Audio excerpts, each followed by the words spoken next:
Happy holidays, Brigade. What's up? Welcome into a Tuesday episode of the Bostonian versus the Book. My name is Matt Peralta, and we are live on our YouTube and X. It is at Boston versus the Book.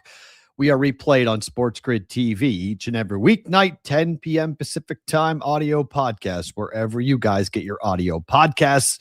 Coming up on the show, it's a festive, fun time with our one and only Fitzy, WEEI's own, and the bigger Patriot fan than me in the media will be on the program today. We taped a segment with him before the show. That's why we're on a couple of minutes late. We were doing that. So now we got that for you guys coming up here in about 15 minutes. Opening line.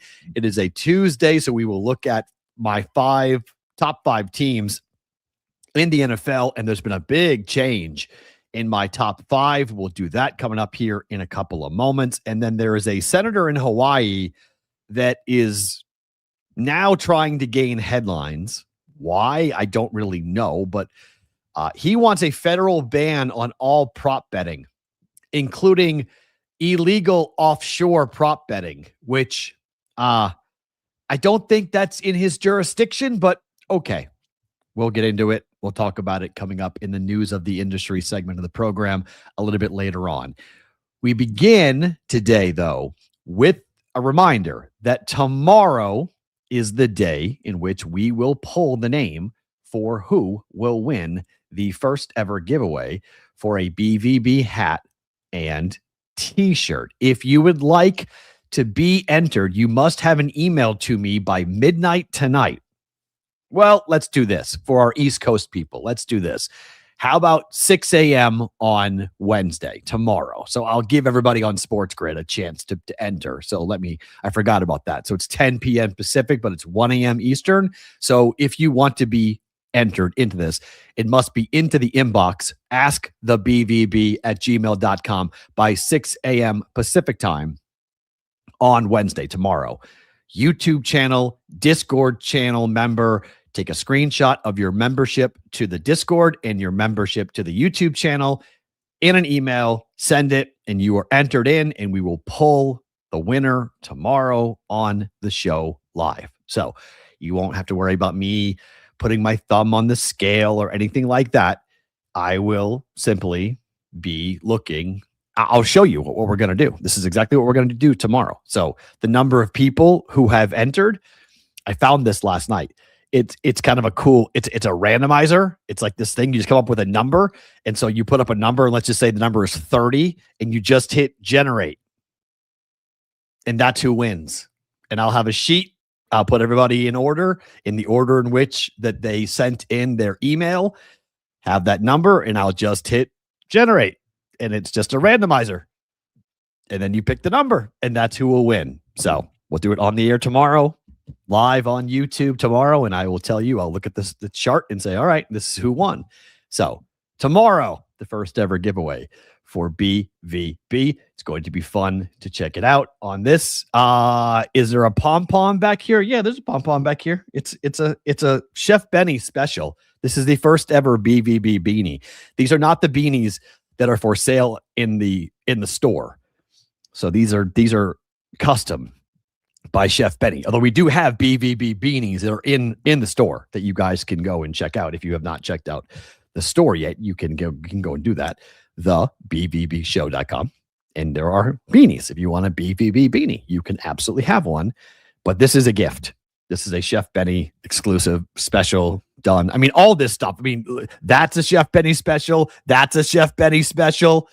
What else behind me is a Chef Benny special? That's Amanda. The basketball is Amanda. I don't know. I think that's it, right? The water bottle is a Betting Pros gift.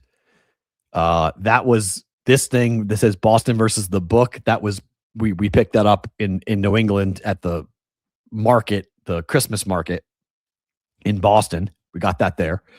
What else is behind me? The glove is signed by a pro boxer that nobody knows, but I love him. And the baseballs are signed by Clayton Kershaw, Ben Sherrington, and some other people. I forget who else. There's like 4 of those back there that are signed by people. So if you're ever wondering what is behind Matt Peralt on my display on my screen, this is from our guy Roger Long. This is Roger Long. That is something I got in high school. It's all the original. When I was growing up, those are all the original. It's Fenway Park. It's old Foxborough Stadium. It's the TD Garden for both hockey and basketball. That's what that display is. These, this is kind of fun. I've never told these stories. This is from my wedding. So every seat or every table at my wedding we didn't do numbers. We did sports teams. So these are from my wedding. So I have Patriots, Red Sox. My ex-sister-in-law would do these. So that's what those are from. So in case you're ever wondering what the backdrop, where it's from, and how it was put together. So, there's a bunch of stuff up here. There's a watercolor painting of Fenway Park back there. Those pucks are from the first 2 games I took my daughter to for the Golden Knights. So it's all that pom-pom is from my first ever Iron Bowl. That's an Iron Bowl, Alabama pom-pom. That's my first ever Iron Bowl that I got there for that. That car that's right there is signed by Joe Nemechek. That's his race car, his NASCAR. If you know who Joe Nemechek is, that's actually, you know what? That's his son's truck. Sorry, that's John Hunter Nemechek. That's his truck. That's not, but I think Joe is the one that signed that. Actually, let me look. I don't actually know who signed that. Hold on. Oh, let's see. These things are like, people really like these things.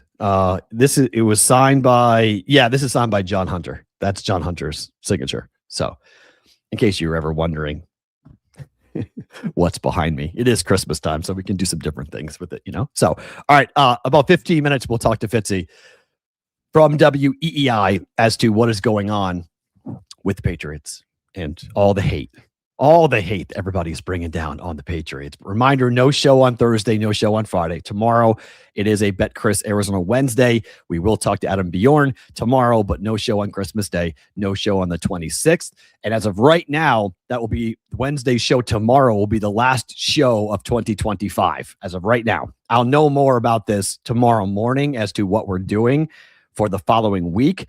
But as of right now, tomorrow will be the last show of 2025. We're back on January the 5th after the break, but more details and more information on that coming up here on tomorrow's show about what the next week will look like for us. Let's start the show with my top five football teams in the NFL. It's the opening line.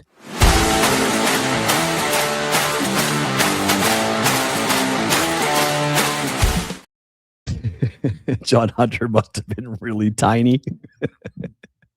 Yeah, Chef Benny, you're the best. Thank you, man. Appreciate it. Thanks for the lid. Thanks for the helmets. You're the best. I'm headed your way on Friday night, red eye to New England. Although I'm landing in Boston, not Providence, but I am going to Newport. By the way, I am going to Newport for one night. Amanda and I are going to go look at the mansions. I think that sounds fun. I don't know if it's going to be fun or not, but we're doing that. We're going to a really cool dinner. Staying in a really cool place, really cool hotel. And so I'm going to Rhode Island while on my trip. I'm just not flying in, but I am going to Newport right after the first of the year. It's going to be freezing. It's a truck yes, it was a truck for ants. Yes. What's a leaf peeper? You mean like someone looks at the leaves? Well, there's no foliage anymore, Mikey. It's all gone. It's all gone. But yes, this is a cast iron John Hunter Nemechek truck that I guess like NASCAR fans really like this thing. They really like these and it's autographed. So someone told me once that that's like a valuable thing, that's like a really cool collectible. I don't know. It sits behind me. It sits behind me. So let's talk about my top 5 teams in the NFL. Well, here's an interesting twist. I have dropped the Patriots. I have the Patriots at number 5. Their defense needs to get healthy in a hurry. So right now, Milton Williams could come back and play this week against the Jets. There's no need to play him. I hope they put him on ice and maybe you get him in the rotation in week 18. You just get him out there for a couple of plays just to get him ready. but he's going to be a huge factor in the postseason, in particular if they play the Texans.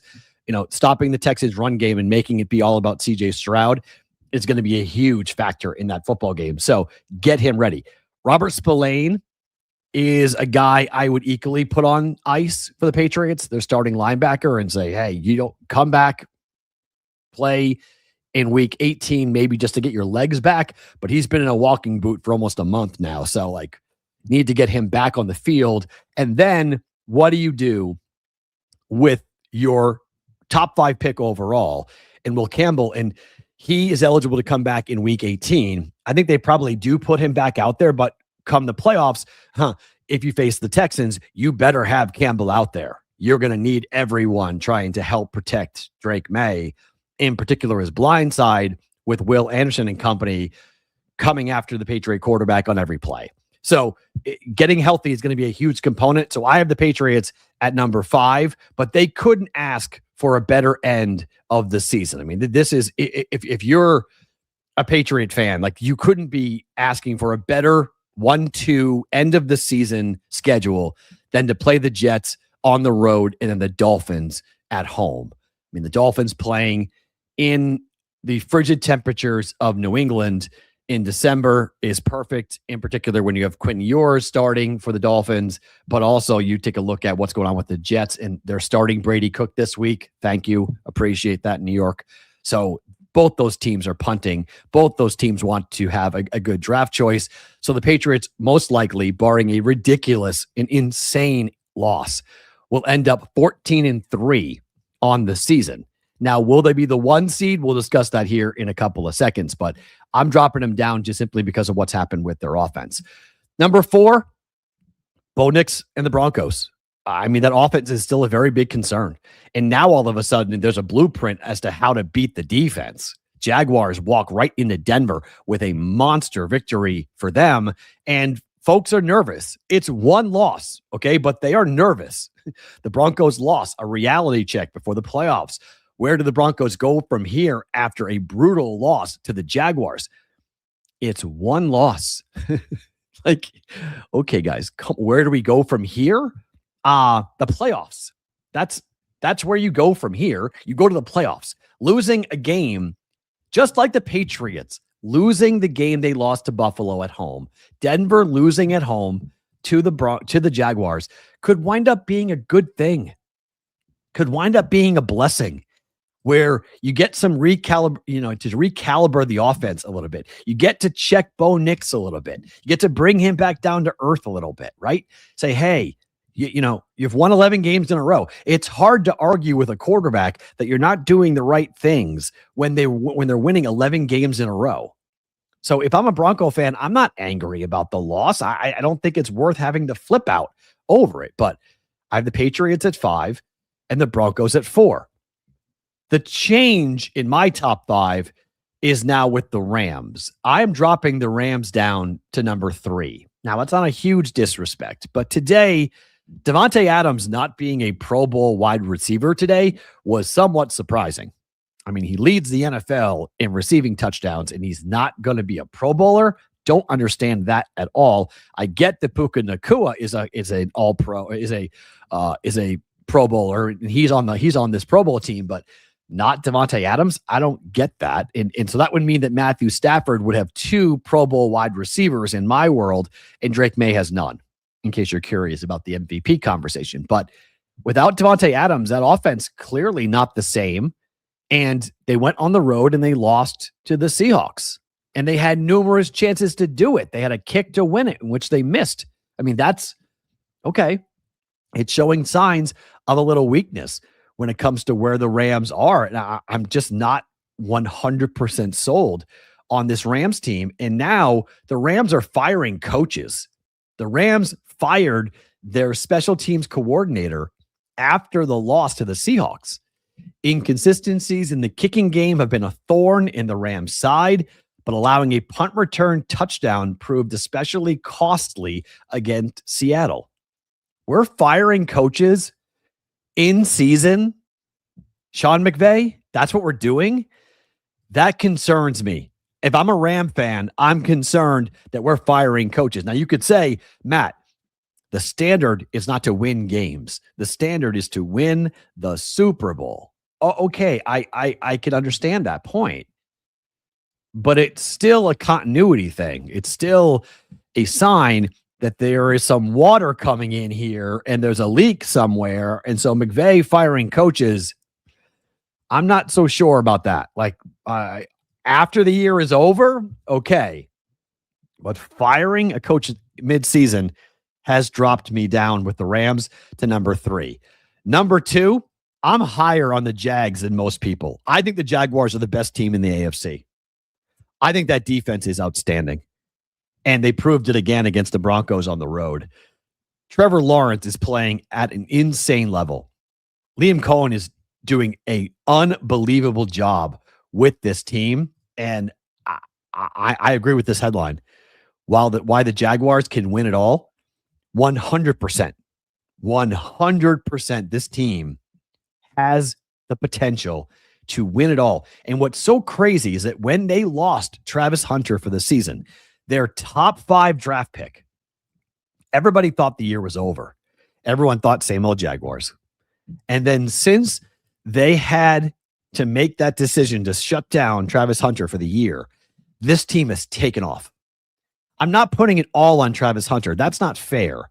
But it feels like the team was really distracted about what to do and how to play him, when to use him, what type of role he was going to have. It was a distraction, I think, for the coaching staff and the offense to feed the football to him, or the defense to put him out there because he was only a part-time defensive player. And so once that got removed, this team has taken off. And I think has a lot to do with the defense. They have the best rush defense in the NFL, and they can get after the quarterback. It's the defense. Flat out, it's the defense right now for what Jacksonville looks like. I have them as my top team in the AFC. I have really started to think long and hard about the bracket and about putting the Jags in exactas for the Super Bowl, and to start to buy some long-term exactas because people don't buy it. There are a lot of fans out there that do not buy the Jacksonville Jaguars. Trevor Lawrence is going to throw up on himself in the playoffs. This team can't run the football consistently. I think they can. The receiving core and Jacoby Myers, they're 6-1 since they acquired Jacoby Myers. I'm like, wow for Jacksonville. And my number 1 team, again, Seattle.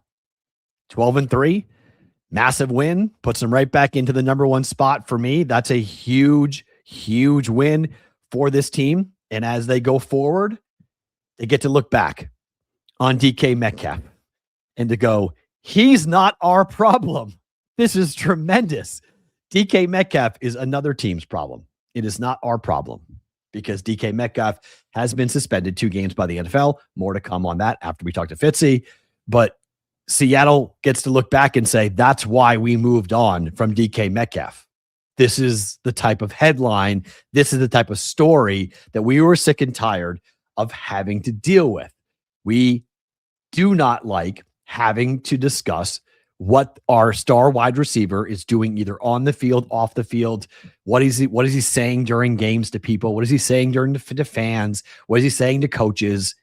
DK Metcalf was a malcontent in Seattle, and that's why he wound up with the Pittsburgh Steelers, where he will miss the 2 most important games of the year against the Browns and the Ravens coming up over the next 2 weeks for the altercation he got into with a fan. By all accounts, he was angry because the fan was calling him by his government-issued name. DK does not like his government-issued name. He does not like anybody knowing his name. And the same fan that was yelling at him had been yelling at him at other places. I guess when the Lions played the Seahawks, he would yell the same thing, and DK Metcalf got into with the same fan over the same topic, which is nuts. That this guy is that thin-skinned, and now he's claiming the N-word. Now he's claiming that he was using some types of misogynistic language. There is plenty of video out there that shows none of that happened. Like, didn't happen. So DK's got 2 games to sit and chill out, and to sit there and hope that the Steelers win the division and get into the playoffs. If not, he's not going to be a part of the Steelers. And he just forfeited $45 million for a personal conduct suspension that was in his contract. If he was going to be suspended, he would miss out on $45 million. So that was a very costly penalty handed down. I would have shut him down for the rest of the year, but he got 2 games.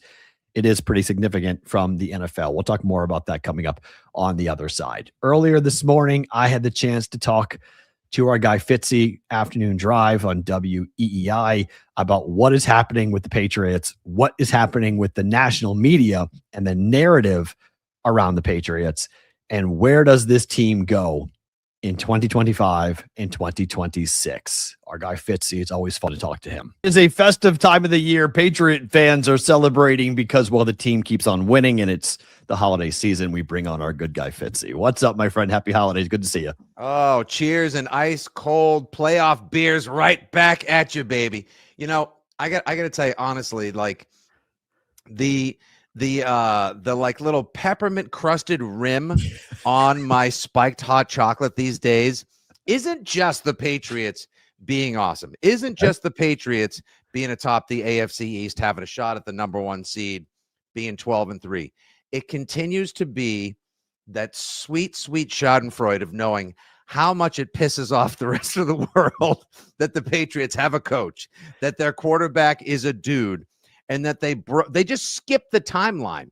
Like you travel enough, right? Like sometimes, like you know, even if you're TSA pre, someone at the back of the line who's at least 300 families behind you just gets to skip all the way to the front, and you turn around and you look and you're like, WTF, why is this person getting the pat down with the shoes on and not even taking out the laptop right now?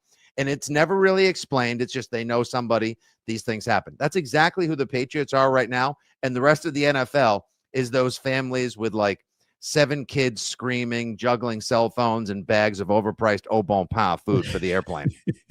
So obviously you're at EEI and you do afternoon drive on WEEI, but somebody sent me something that they did not know that you did. And I know you do this, but I'm curious if you could tell the audience, because it's a whole separate side of what you do. They sent me a review that you did of a brown butter bourbon. Oh, yeah. And I don't know how many days ago or weeks ago. I don't know when you did it, but how did you get into the alcohol tasting world? Because they were stunned. They're like, wait a minute. I thought this is like when people find out that I do car reviews. They're like, what the hell are you doing a car review for? So I review cars. I'm like, well, Fitzy's been doing beer reviews and do alcohol reviews for a long time. But when did that start? Oh, I did it out of the blue a couple of years ago. I was working. I was still with EEI, but it was back when I wasn't on afternoon drive. I was the Brock Holt, Lou Merlone. Just, you know, plug me in wherever you need me at any given. You know, I was like one of the Ventrone brothers for the way back people. For people, that's the if you know, you know. Like, you know, I'll play anywhere you need me to, coach. So I thought it would be fun to like start an Instagram follow and a YouTube show reviewing breweries. I called it Pint Club. The first rule of Pint Club is everybody talks about Pint Club because it's the golden age of craft brewing.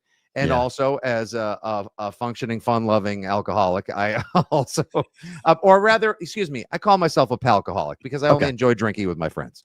Amen. So I got into the business and of just reviewing beers, visiting breweries, you know, discount Guy Fieri type of production value.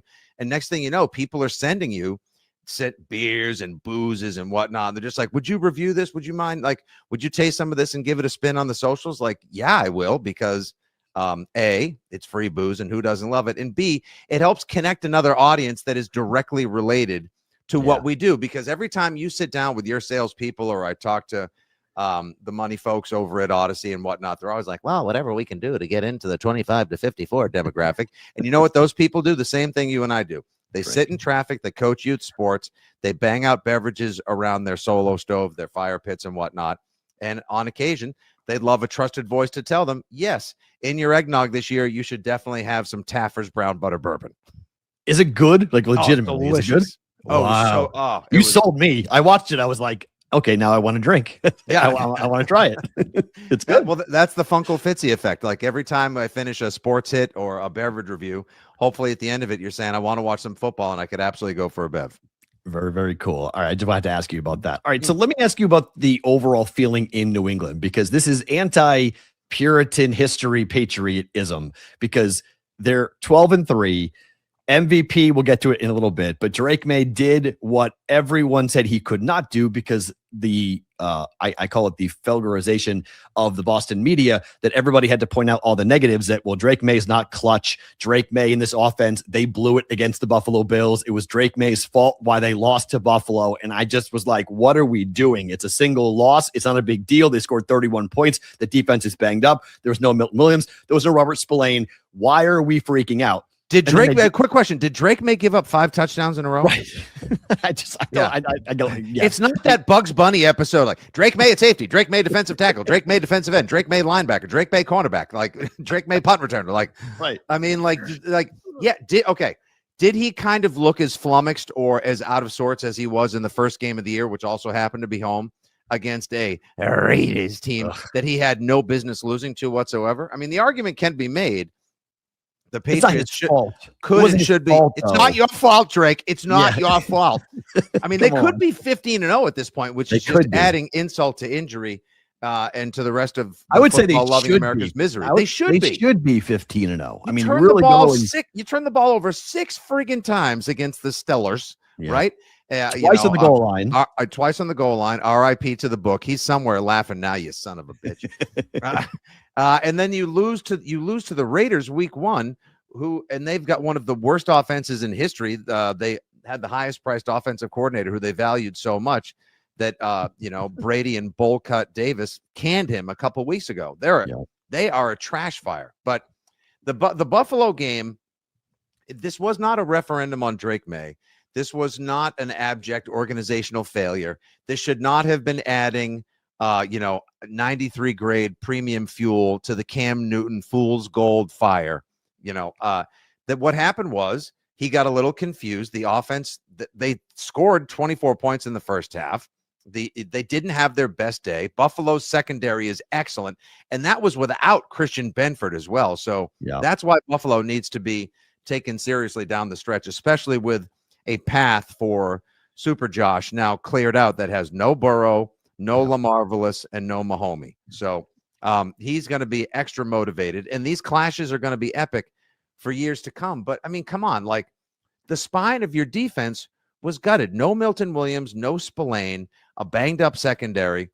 Josh Allen does Josh Allen things sometimes. And yes, that's where the Drake has no clutch agenda really took flight. And then you get to a fourth quarter in which Drake May was on fire. And yes, if you want to go negative, you can point out the dropped interception that happened on the drive that the Patriots scored the go-ahead touchdown. That if that pick happens, the narrative around Drake May is completely different. And Tom Brady's epic comeback in the 2018 AFC Championship also involves Dee Ford lining up offsides by 3 fingernails, but it was still offsides. Yeah, and also had a drop pick on that drive as well. It's funny how history always favors the winners and the champions, and we are able to sort of rewrite it. But if we're going to be complete revisionistas here, we have to remember everybody F's up along the way to greatness. Yeah, and things break your way. You get bounces. That's just sports. That's just how things go. And then when you have a chance to do the LeBron James walk off, throw the touchdown pass, and run the other way type stuff, I loved it. For the first time, I went, okay, Drake knows. Like, that's the first time I saw it where he now knows what is going on, and he feels like this team has something special going, and they could wind up doing something really special. And that goes back to Mike Vrabel. Would you say Mike Vrabel is coach of the year? I mean, I know there's some really great candidates. Liam Cohen's in the conversation, obviously. So is Sean Payton. But where do you put Vrabel in the coaching pantheon of the AFC right now? I mean, Mike Vrabel was the MVP of this team until they snapped the ball week 1 in Foxborough back in September. He was the face of the organization. He was everything they could and should have marketed around. Drake had yet to prove that he was anything more than a raw, dynamic prospect. And over the course of the first 2 months, he obviously became the wunderkind, and he is everybody's new favorite everything, and you can't find the jersey, and he was 2 in Pro Bowl voting, and he's an MVP candidate. But Vrabel, to me, is hands down the coach of the year. But I think the same way. No, I hate getting into the who was more responsible for the dynasty? Was it Kraft? Was it Belichick? Or was it Brady? 617-779. I hate that. You know, Agreed. I mean, if we have to divvy it up, yes, Brady maybe a little more, and then obviously Belichick and Kraft for taking the plane ride and convincing Brady to take less and finding a way to deal with Belichick. Yeah, Right. thanks. You know, all that, right? But right now, this is the new one to me is Vrabel and McDaniels and Drake May, because Vrabel has been awesome in reestablishing the culture, blowing out the entitlement, and creating a team where hard-ass vibes are welcome, but so are these new sort of like contemporary feelings-based agendas where like he understands these guys and he coddles them at the right moment. You see all those videos of him dapping up everyone on the way to the locker room. I love that. If they win by 1 or 100, he tells them to celebrate it because it's so hard to win in the NFL. But then when he needs to, he's able to dial up the prickometer just enough to like, be a jerk to the media, but a fun-loving one, and also like demand the most out of his guys. McDaniels is doing incredible work, both with the offense and developing Drake and taking him out of that mom jeans offense that Alex Van Pelt designed last year. Good QB coach, not a great NFL OC. And then Drake, what he's been able to do, I mean, the guy can throw the ball 85 yards with the flick of a wrist. He's probably faster than most of his receivers. And an underrated element of this too, Matt, is, he grew up, with three, and, I like to call them like the Waffle House Gronkowskis. They're like, it's a total Cracker Barrel Gronkowski family, a bunch of older brothers, probably beating each other up, farting on his head growing up, like making sure, humbling him and keeping him very low key. But also his dad was a quarterback. Yeah. And he grew up by his dad's side watching film. So the kid at age 6 isn't sitting there in front of like his Nintendo playing video games or, dropping a bunch of F words on a Call of Duty live chat. But instead is breaking down film with his dad. So he sees the field differently because of experience. He got those 10,000 hours at a very early age. So where he is now is something special, but it's all attributable to his work, his family, Josh, and Vrabel, who I think absolutely has to be coach of the year. And to what they just did real quick last Sunday night, I had picked the Ravens. I thought the Ravens would win by like 3-4 points just because I felt the Pats were too banged up. So for Vrabel to find a way to game plan, effort, and scheme them into a win on the road in that environment, whether or not it was Lamar or Timu Lamar in the form of Snoop Huntley at quarterback, right? And for Drake to go, who was going into the game 0-13 in fourth quarter comebacks. He had never come back from a deficit in the fourth quarter in the NFL. To be down 11 with 12 minutes left after Derrick Henry absolutely just juggernauted his way through the Patriots defense, and to command the pocket and the field the way he did, to throw that seed, that just beautiful bucket drop to Kyle Williams and do what he did was like, that was the lax. I had one box left for Drake to check in the regular season. Orchestrate a fourth quarter comeback, preferably on the road. And he did. So now there's no reason why anybody should discount the Patriots, not just from being a noisemaker in the postseason, but a legitimate Super Bowl contender. What do you make of the leadership that I knew Stephon Diggs potentially could do this because he had done it at different spots? You saw it in Buffalo at times where he would step up and be vocal to his teammates. But I wasn't really prepared for this level of leadership, or at least having Vrabel be comfortable with Stephon Diggs having this level of leadership and the voice he currently commands in the locker room. You saw him down 11 going up and down the sidelines talking to his teammates about the game's not over, the game's not over. Get your head up, guys. The game's not over. What do you make of the role that he is playing and how important he'll be down the stretch? Yeah, I don't think it was for like a leadership void, the same way that back in the day, Edelman used to run up and down the sidelines and like in Super Bowl 51, it's going to be a hell of a story. It's going to be a hell of a comeback. Or like when they started that great run, when they pivoted the offense towards a power run in the Super Bowl 53 season. You're too old. You're too slow. Right, LFG. All those things that people have on T-shirts and tattooed and as Facebook banners in Patriots Nation to this day. I think there wasn't anyone doing that now, and Steph Diggs naturally just found his way into that role. And the fact that Vrabel has kind of deputized him in a way. Like I think when the pink and blue, the party bag video came out during the summertime, I think Vrabel probably walked up to him and was like, look, normally, you know, when I play golf, everyone gets a mulligan. That's fine. This is yours. This is like your ball sliced into the woods, hit someone in the head. You forgot to yell 4. We'll cover it up. Don't worry about it. We'll blame somebody else.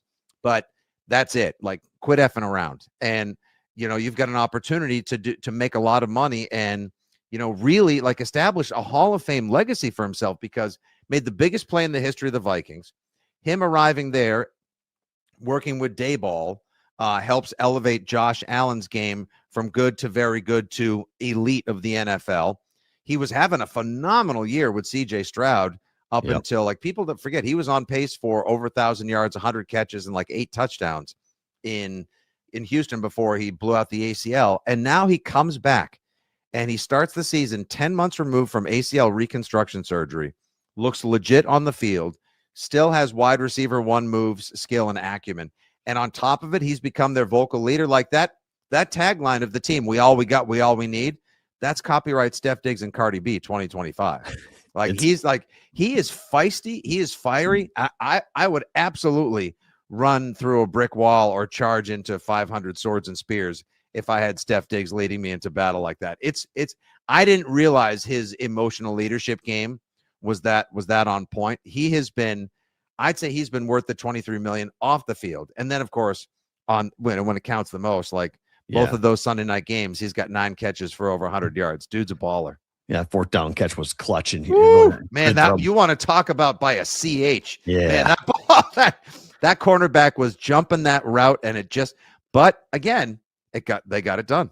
Yeah, they got it done, and thankfully the call on Butte didn't matter, because that would have been the story we'd be talking about today. Dude, I'm gonna tell you, I have figured out what happened. I think the referee was so impressed by how much pass interference Marlon Humphrey committed. That was my tweet afterwards. Like, maybe the rule is if you commit so much pass interference, it goes 360 that the ref can't call. Like, literally, Booty was wearing a Marlon Humphrey suit as he tried to catch that ball. It was a hula hoop. He was around his waist and around his thighs, and the ball was not close to being there yet. Yeah, the same way Steph Diggs basically showed up at the Met Gala wearing Mufasa when he went there with Cardi B like 6 months ago. Like, really bad. Oh, hey, Kayshawn, tell us, what are you wearing this fall? Oh, it's a Marlon Humphrey 2025. Holy smokes! Yeah, but luckily that didn't become the story. The story became wow, Drake orchestrated his first fourth quarter comeback. The Patriots are going to the playoffs.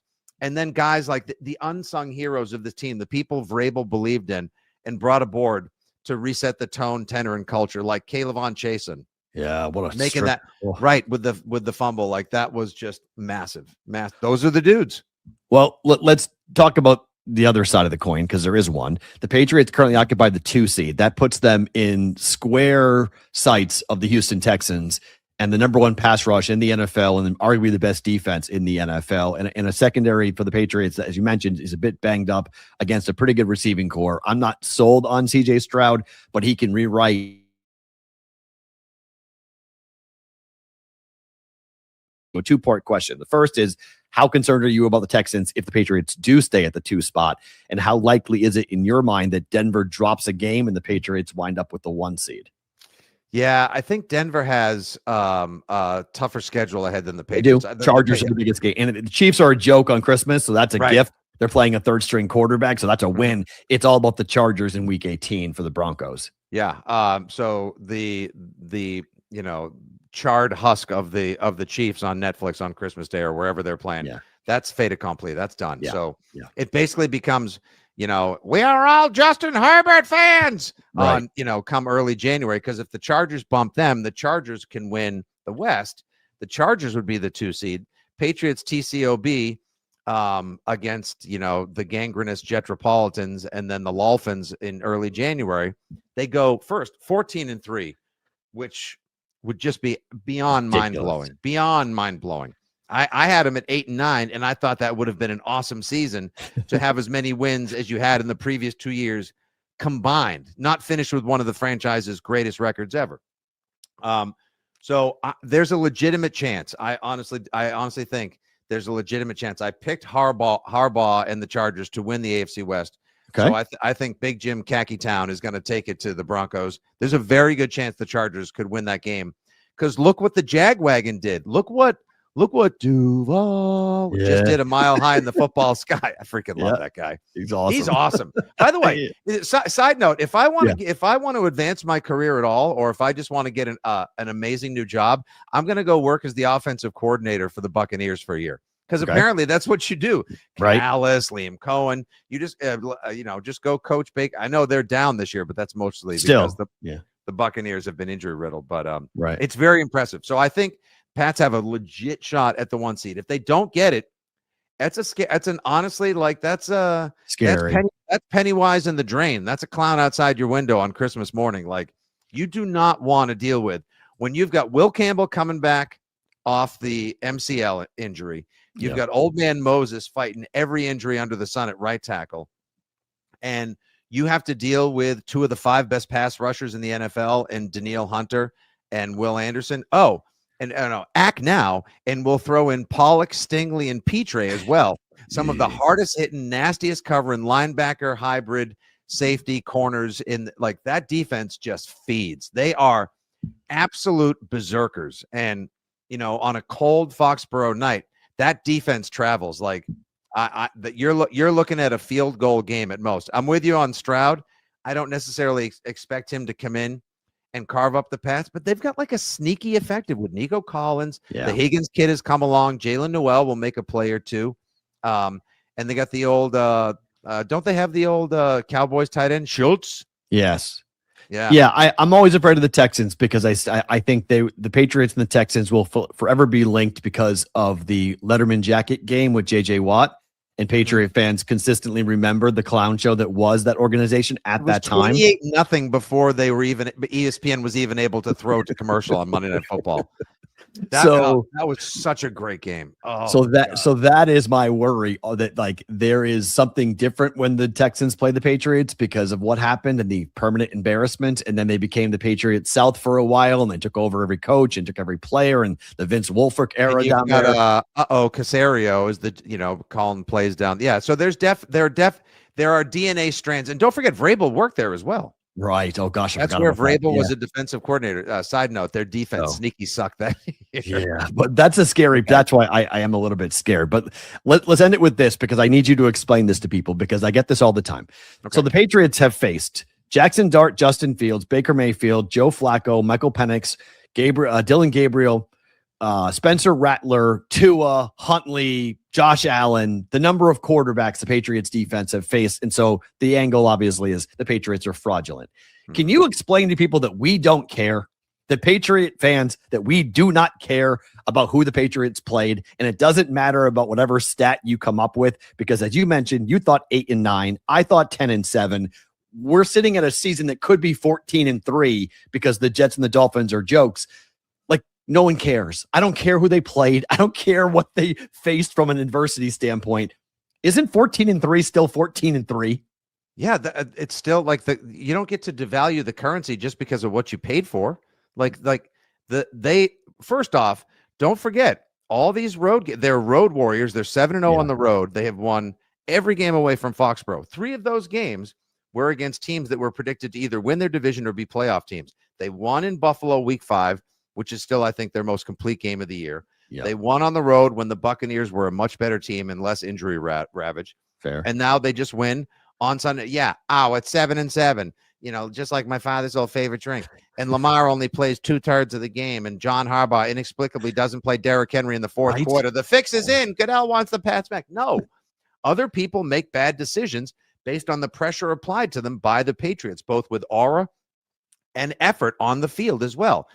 And the Ravens had every reason to want to win that game, because if they won, then they were setting up a potential win and you're in battle for the North in week 18. Well, that's off the table now because the Patriots came from behind at 24-13 in the fourth quarter. Nobody cares. You can fill the Great Lakes with how little I or any Patriots fan cares about whatever everyone else says about the schedule, the quality of the opponent, or the fantasy waiver wire quarterbacks that they've had to play this year. when they've needed to win, when the Patriots have had their backs against the wall, and when they've played playoff caliber teams, more often than not, they have showed up and showed out. So everyone else can, from old Uncle Fitzy, cousin Matt, and the gang here on Bostonian versus the book, tuck it and suck it, because the Patriots are back and there ain't nothing you can do about it. Makes everyone pissed off. I'm not going to lie. The Jacksonville Jaguars are the best team in the AFC, and nobody's talking about them. They're the best team in the AFC. Jagwagon. I know. We have to listen. I'm thrilled to do this. Once the regular season is over, before the playoffs begin, please promise me, you, me, and Emerson, aka the Patriots pom-poms and the engineer on the Jagwagon, get together. You know, Emerson will bring the vapes. I'll bring the glizzy. He'll hide it though. He'll do the vapes, but he'll hide it. Oh, he'll try to McDaniels it too. Just like, we see you vaping on the sideline, coach. Still one of my favorite parts of the famous memories of the entire show ever was whenever, and then you called him out on it. So yes, we will do a 3-box with the three of us talking football. Can't wait, baby. Before the favorite. Fitzy, happy holidays, Merry Christmas. Thank you for doing this. Really appreciate it. This is just the gift that keeps on giving. Much love to you and the entire audience, and Pats fans. The rest of your holidays are gravy because your team is back, and more importantly, it drives everyone else crazy. So on that note, happy holidays. Oh, it's too good to get him on the program. Great to get him on. Get Fitz. We're gonna add this. Hold on. Oh, there we go. Okay, sorry. We got to put us back on there. The one and only Fitzy joining us here on the Bostonian versus the book from WEEI in Boston. Always great to get him on the program talking about that. This is the prevailing thought. I really don't like the Pats, but I do love Fitzy. that you aren't alone in that. That's why we constantly bring him on, because he is an absolute joy. He is a unicorn in the sports talk universe, because of the fact that he is a trained stand-up comic. He is extremely witty, and his football knowledge is extremely deep, and he loves the Patriots, and he loves the fans of the Patriots. He loves NFL football fans, and he just has such a great wit that it's so much fun to bring him on. So that's why I don't tape interviews on this program. I'm really pretty anti doing that, because I think it creates a lot of issues and concerns technically when you're playing back a 20 some odd minute interview. So that's why I don't generally do it. But his schedule, he's on the air pretty much right now on EEI. So in order for us to coordinate, taping is really the only way for me to be able to get him on the show. And it's, he's the only one I'll do that for. Not the only one, but one of the only ones that I will do that for. So that was a lot of fun. And I always love bringing him on. Yes. And I am going to reach out to Emerson. We are going to do that. But once the playoff bracket is out, we will do that. We will have me, Fitzy, and Emerson for a 3-box, which will go off the rails. 100% will go off the rails. Let's talk about what happened last night.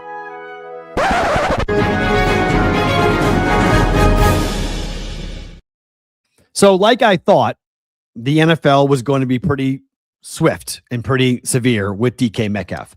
They have suspended him for 2 games for the altercation with the fan in Detroit. He will miss the 2 games against the Cleveland Browns on the road and the Baltimore Ravens at home. Now, Cleveland is out of it, but they would love nothing more than to derail the Pittsburgh Steelers season. That's a road game for Pittsburgh. The Ravens game is at home, but if the Ravens win this coming weekend and then the Steelers lose this coming weekend, it would set up a week 18 for the division de facto AFC North championship game. In fact, in week 18, we could have a de facto NFC South championship game with the Bucks and the Panthers, and a de facto AFC North championship game with the Ravens and the Steelers. Now, obviously, things have to play out. Cleveland has to win. That's a big if Cleveland's going to win. But the biggest loser in all of this is the bank account for DK Metcalf, who, by all accounts, is going to be losing somewhere in the neighborhood of $45 million. He had a stipulation in his contract that stated all of the incentive clauses that he could earn $45 million and he would have hit most of them if he had stayed out of trouble with the league. If he violated the league's personal conduct policy, it voided $45 million. So that is a significant deal. The money didn't go anywhere. Like, he didn't lose money yet, but it's the incentives that would have kicked in for DK Metcalf. He did lose $45 million in incentives. So technically he didn't lose anything out of his bank account. He just lost the chance to put that money into his bank account. Now, the question is going to be asked, was the suspension long enough? To me, no. I would have shut him down for the rest of the year. Equally, this is going to be litigated. This is going to be in courtrooms. This is going to be an expensive thing for DK Metcalf because it's not over. The suspension is just the beginning of it. The videos that have come out are equally bad. The distraction for DK Metcalf, equally problematic. For Mike Tomlin, who's trying to prep his team for a playoff run, equally problematic. For Aaron Rodgers, he has had the best success going deep this season by throwing to DK Metcalf. Everything was going swimmingly with him in Pittsburgh until he saw a fan from his past. A fan that when he was with Seattle, he got into it with this fan because for whatever reason, DK Metcalf cannot hear his government-issued name yelled at him. And that's what was yelled at him. I mean, that's what caused him to lose his mind. And I don't know what it is about that word, about his real name, that causes him to lose his marbles, but it caused him to lose his marbles. And he went crazy. And it lost him all sorts of money here. So, again, I would have banned him for the rest of 25-26. If, and there's an if there now, if the Steelers make the playoffs, he would be back for the postseason. But he will miss the two biggest games, and he has no one to blame for that but himself. And I know people have asked this question, and I, honest to God, don't know the answer to it. But what was security doing while he was getting into it with a fan behind the Steelers bench? Like, what was happening with NFL security and Ford Field security? How does that altercation happen like that without having anyone around paying attention? Because there are videos that show security watching it, like just watching it. Just like, oh yeah, there's DK Metcalf talking. Oh my God. Like, maybe do your job, right? Maybe be there, maybe be more present, maybe make sure that the fan is not saying anything inappropriate. And again, as I said yesterday, I am perfectly comfortable if the Lions and the NFL would like to ban that fan for the rest of his life. I'm totally fine with that.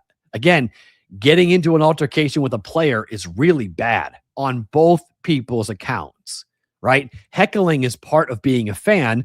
Did the fan take it too far? When the player is clearly upset about it, you keep on going, you keep on going. That fan egged it on and got the reaction he was looking for out of DK Metcalf. To me, there's two separate stories. It's DK's reaction, but it's also the fan's behavior. So if you want to kick that fan out for life, I'm good with that. That's fine by me. It does not excuse DK Metcalf's behavior, and I think the 2-game suspension was light. Again, I would have suspended him till next year. But if Pittsburgh is in the playoffs, DK Metcalf will be there. The other story from last night, the Niners offense with Brock Purdy throwing 5 touchdowns. Look, I felt badly because about halfway through that game, I'm in on the Phillip Rivers story. I can't not be. Watching what he is doing, I mean, the arm strength is clearly not there. He was trying, he was willing, but it wasn't really his fault that they lost last night. It didn't help that he couldn't push the ball down the field, and that was part of the game plan to stretch the defense out to give Jonathan Taylor the chance to run the football. And they were in the game in the first half, and then they just couldn't keep up. I think the biggest surprise last night to me was the fact that the 49ers offense looked as good as it did. George Kittle looked as good as he did, and Brock Purdy was as accurate as he has been all year. He was great last night. And that's exactly what the Niners need, because the Niners are very much alive for the 1 seed in the AFC. Sorry, in the NFC rather. And that's something that going into this season, this was the throwaway year. Then all the injuries happened. If the Niners win the NFC, there's going to be a very large debate about coach of the year. And Kyle Shanahan has not been talked nearly enough about the coach of the year and the job he has done with the 49ers if he wins the next 2 games. Now, it's a big if they win the next 2 games, but they are very much alive for winning the division, and not just winning the division, but winning the number 1 seed overall. They play against the Bears at home on Sunday night. Massive game, but a game that you think the Niners would be able to win, given what the Bears have looked like recently, given the Bears' fortuitous win over the Packers. Lady Luck's going to look the other way when it comes to Chicago, most likely the rest of the way. So you have to like Sunday night, the Niners in their chance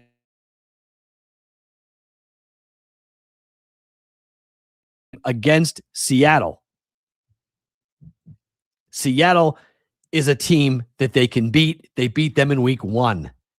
They beat them again. If they do, they beat them again in week 18. And they are your number 1 seed in the NFC. It's unbelievable. It really is unbelievable to look at. The race for both number 1 seeds in the AFC and the NFC is remarkable, because the Broncos right now occupy the number 1 seed. But if the Patriots and the Broncos both slip up, which the Broncos losing 1 more game is not impossible.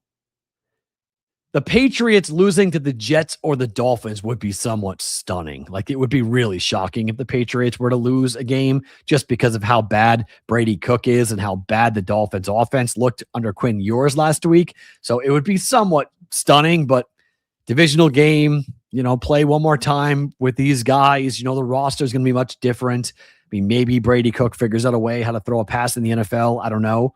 But it's not impossible. It's not impossible for the Jags to get the number 1 seed. If the Jags get the number 1 seed, you would think that Liam Cohen is going to be a very strong candidate for coach of the year. Like, the job that some of these guys have done this season, Mike Vrabel, we talked about with Fitzy, clearly in the conversation. Kyle Shanahan should be clearly in the conversation. Liam Cohen is clearly in the conversation. Sean Payton is clearly in the conversation. And now you're asking media members as to who did a better job. I think expectation level and win projection comes in. Everyone thought the Broncos were going to be very good this year. So that's probably why Sean Payton won't win it. But Liam Cohen, first-year coach, Mike Vrabel, first-year coach, both teams having question marks going into the year. The job that they have done 100% gets them votes and gets them a lot of attention. But Kyle Shanahan, with all the injuries that he has suffered through, the all-pros, the Warners and the Bosas that he has had to replace on that defense, and the players offensively, he's had to deal with losing McCaffrey for a big chunk, losing Kittle for a big chunk, losing Brock Purdy for a big chunk of the season, and yet here they sit at 11-4. At 11-4 with a chance to win the number 1 seed. That's remarkable. I mean, that has to be talked about and has to be commended, and I think will garner votes for Kyle Shanahan to win coach of the year, given what he has done with the 49ers this season. 2 huge games. I have a plus 160 on the Niners to win the division. I've been saying all year that bet's dead. That bet's very much alive. I just need them to beat the Bears. If the Niners beat the Bears, I can hedge on that game, and I can bet Seattle on the other side to hedge on that bet, which I 100% will do. But that's going to be interesting to see how it all plays out coming up here for both the Niners, Seattle, and the Rams, for that matter, as we come down the stretch. If you guys are watching on the replay on Sports Grid, thank you for being here. Tomorrow is a Bet Chris Wednesday with Adam Bjorn, a full breakdown of the college football playoffs and the big weekend. Thursday games for Christmas, 3 of them. Saturday games, 2 of them. Sunday, monster slate as well for week 17. And the college football playoffs all come at you tomorrow with Adam Bjorn. Hopefully see you guys back here, same place, same time. For the rest of you guys who are watching live or listening on the audio podcast, you guys get bonus time.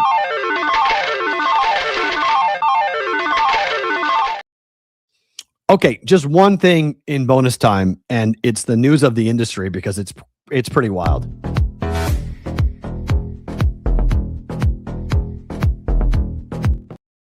All right, news of the industry. This popped last night late, and it involves Pablo Torre and sports gambling. Two things that when they go together, we got to be like, okay, hold on a second. Like, what are we talking about? So last night late, Pablo Torre broke the news that there is a senator in Hawaii who has told him that Brian Schatz, I think it's how you say his name, is going to aggressively push for a federal ban on sports prop betting in the United States in 2026. That he is going to try to make prop betting illegal in America federally. Okay. He wants to get involved because of the Major League Baseball and NBA scandals. He wants to end markets that can be manipulated by a single bad actor. Be real careful about that, dude, because that language needs to be very close here. But Torre is reporting that this language, this bill, will include illegal offshore sportsbook in the regulation, which is, I can hear the guys in Costa Rica laughing right now. What does an offshore sportsbook need to worry about when it comes to a U.S. bill, except taking even more and more money from American people? Like, the best thing that could ever happen to the offshore community would be this bill. It would be a Christmas times 20 for the offshore books if this actually passed. He issued a statement saying to Pablo Torre, in just a few years, sports betting has grown into $1 billion industry. Really? Like, just that sentence on its own, disqualifies everything going on with this senator. Now, I have written this senator last night. I have requested an interview with this senator. I have no idea whether or not he will take me up on it, but I did send one last night to an email address that I found on the internet for his office to request an interview for him when he writes this bill, because I would like to ask him, did we all wake up yesterday? What do you mean that sports gambling has grown into $1 billion industry? You don't think it always was $1 billion industry? You don't think that people in America were always betting like this? Do you think that this is just a new phenomenon that people just woke up and went, oh, it's legal now, I'm going to bet? Come on, man. Yes, there are new people. Yes, it's in our face. But this has been going on for a very, very long time. Okay? A very long time. It's changing the way fans engage with sports. I will give you that. It is changing the way fans are engaging with sports because it's right in our face of all times, and we talk about it publicly. But I was talking about these things with my friends before legalization ever happened. I'm just talking about it on a broadcasting network. I'm talking about it now on a platform publicly. I'm getting paid to talk about it now. That's the difference, right? That's the real change here. You didn't create sports betting for me. I've been betting since I was 18. I've been betting for 30 years. So like, this is nothing new on all of this. Providing new revenue streams for the leagues. Now that's true. But when every in-game moment and outcome can be wagered on, it creates real risks. For who exactly? Integrity is essential to competitive sport, and recent allegations about gambling in the NBA and MLB have made it clear we need federal protections. We're working on legislation to stop the kind of prop betting that gives a single bad actor the ability to manipulate a specific, singular outcome for a big payout. This is about protecting fans and restoring public trust in sports. I don't mind the idea of the federal government trying to have a conversation about sports gambling and the way to police it. I don't mind that. I do mind when a Hawaiian senator is coming in and trying to claim that they are doing this in the best interest of the fan. Because as I said yesterday, and I still maintain this, if you really want to clean the sport up and worry about the integrity and what people really are pissed off about, people really aren't mad about Emmanuel Clase and what happened with Luis Ortiz. People aren't really mad about what happened allegedly in the NBA. We're still working through all of the Terry Rozier story stuff. We don't really have all the full accounting. People aren't really mad if Shohei Ohtani was doing something. Like, I don't think people really care about that unless they had money in those games, and then they might go, yeah, that kind of stinks, but catch him, punish him, and away we go. We keep on gambling. What really makes them mad is the fact that they believe the refereeing is incompetent. They believe the referee might be in the bag. Why don't we focus on improving that? Now, how does the government do that? They don't. They can't do that. But the integrity of the game, sports gambling, prop betting, again, I've said this 1,000 times. If you want to make the micro market sports prop betting illegal, that's fine. But you're never going to do that offshore. You're never going to be able to dictate to an offshore sports book what they can and cannot take. This guy thinks that like the sports leagues are the ones that dictate what gets put up for a marketplace. The sports books have no fucking clue what bookmaking is, nor should they. Okay? Nor should they. So this idea that I'm going to get involved with the offshores and make it so the offshores can't be involved is comical. It's absolutely comical. As the article on Yahoo Sports wrote today, how far Schatz's legislation could go is unknown. But the manipulation of prop betting, as Tori pointed out, has been one of the biggest stories in sports in 2025 and could be fresh on the minds of lawmakers. They don't know what they're looking at. They don't know what they're looking at. To make this illegal, they say, okay, it is federally illegal to take a bet on a ball or a strike for the first pitch. I have said this forever. If you are dumb enough to take a $2,000, $5,000, $100,000 bet on a micro market, that's on you. Okay? The only reason why we're allowed to know these stories is because of, one, the reporting that came out from it, the punishment that came down from it, and how these guys got caught because they got extremely greedy. Does this happen all the time? Yes. Are guys getting told in their friend groups who play pro sports, here's what's going to happen? Yes. Do I think that there should be markets for how hard will the next pitch be? What will it be, a birdie or a par on the next hole? No, I don't think those things should be allowed. Okay. But I think each individual book has to be the ones that are allowed to do it. And if they're stupid enough to get burned, so be it.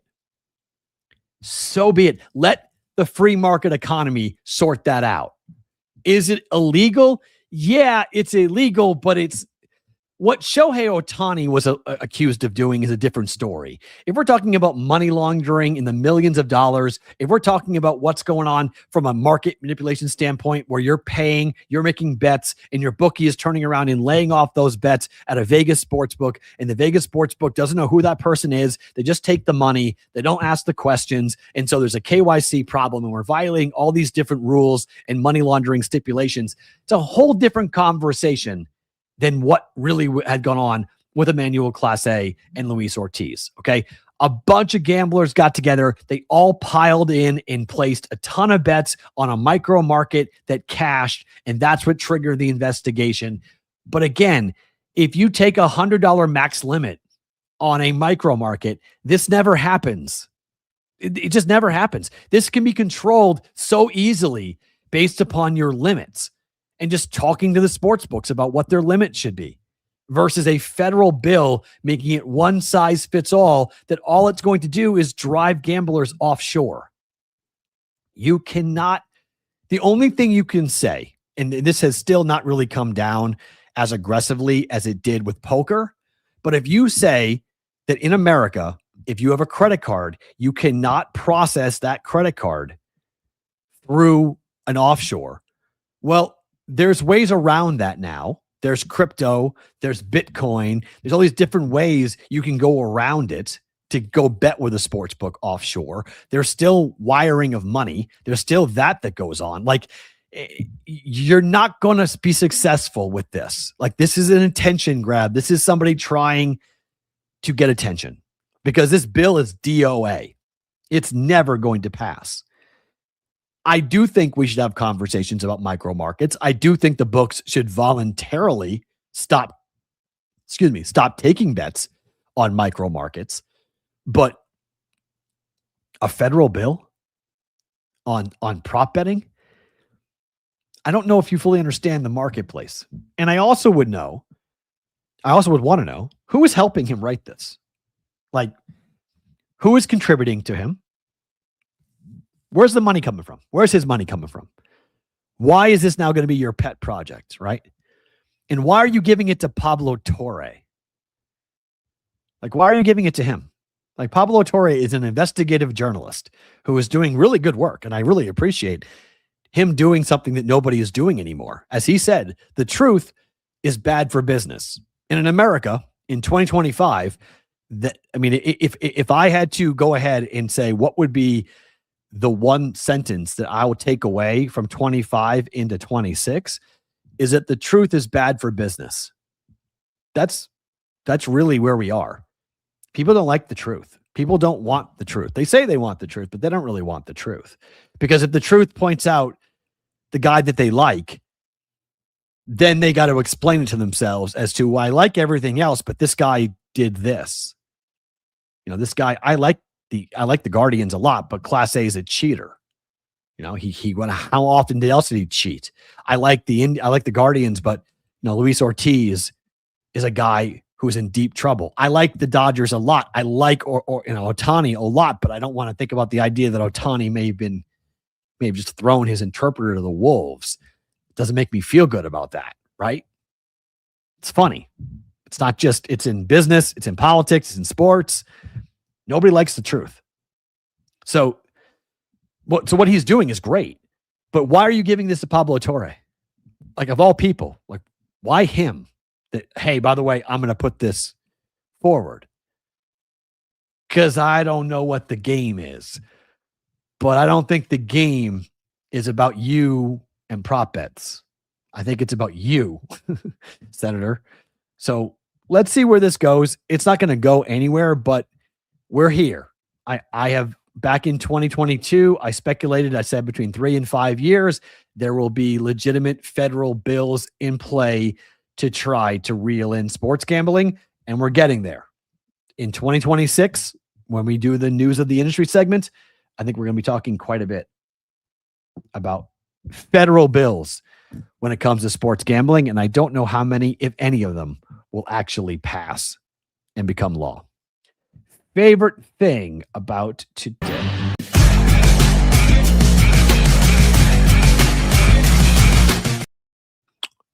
It's always Fitzy for me. My favorite thing about today. Always great to get him on and talking football, talking Patriots, talking media. It's always great to talk to him about everything and anything. So that was a lot of fun. Favorite thing about today is that. Second favorite thing about today is that, well, tomorrow's Christmas Eve, right?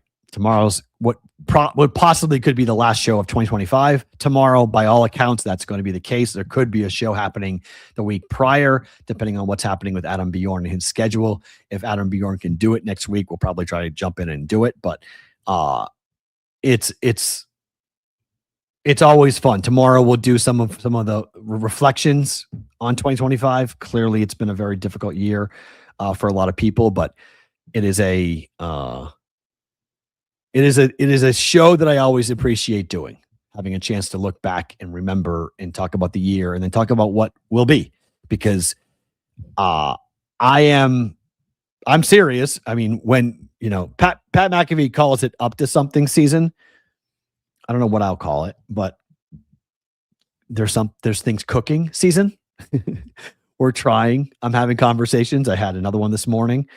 We're talking. I had 2 yesterday. I had 1 this morning. I'm definitely efforting to do some things in the first quarter that will expand this show, expand the brand, and grow. Not just the first step was to get the store up, and the store is up. So now the next step is to grow the show in other ways, and hopefully we're going to be able to do that with your help, with the audience's help to do that. Again, tomorrow we will pull the winner of the hat and t-shirt for BVB. So stay tuned for that coming up at the top of the show tomorrow. And then Adam Bjorn will join us for a Bet Chris Arizona Wednesday to wrap 2025 for the Bostonian versus the book.